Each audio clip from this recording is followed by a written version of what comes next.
নমস্কার, সকলকে জয়গুরু জানাই। পরম প্রেম মায়ের শ্রী শ্রী ঠাকুর অনুকূল চন্দ্রের সত্যানুসারণ গ্রন্থ থেকে কিছু অংশ পাঠ করছি। এতটুকু দুর্বলতা থাকলে তুমি ঠিক অকপটক হতে পারবে না। আর যতদিন তোমার মন মুখ এক না হচ্ছে ততদিন তোমার মলিনতার গায়ে হাতই পড়বে না।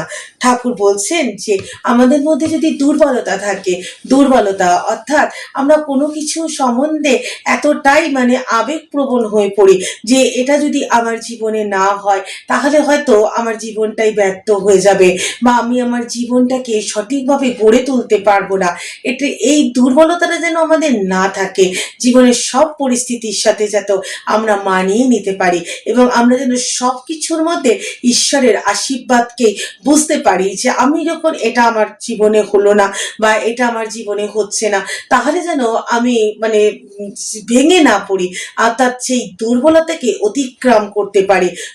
আর সেই দুর্বলতাকে অতিক্রম করতে পারি এবং আমার মন মুখ যেন এক থাকে। অর্থাৎ আমি ভেতরে বলছি যে না আমি এটা করব না, আমি মুখে আবার অন্য কথা বলছি, সেটা কিন্তু ঠিক না। অর্থাৎ আমার হৃদয় এবং আমার মুখ বাস্তবতা, এই দুটোর মধ্যে যেন একটা সম্মিশ্রণ থাকে।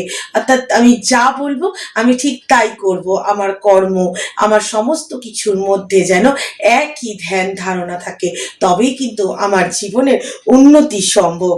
তবেই কিন্তু এই যে আমাদের তো হৃদয়ের মধ্যে অনেক মলিনতা থাকে, তবে কিন্তু এই মলিনতাগুলো মুছে গিয়ে আমরা পবিত্র হতে পারবো, তবেই আমাদের জীবনটা সুন্দর হয়ে উঠবে।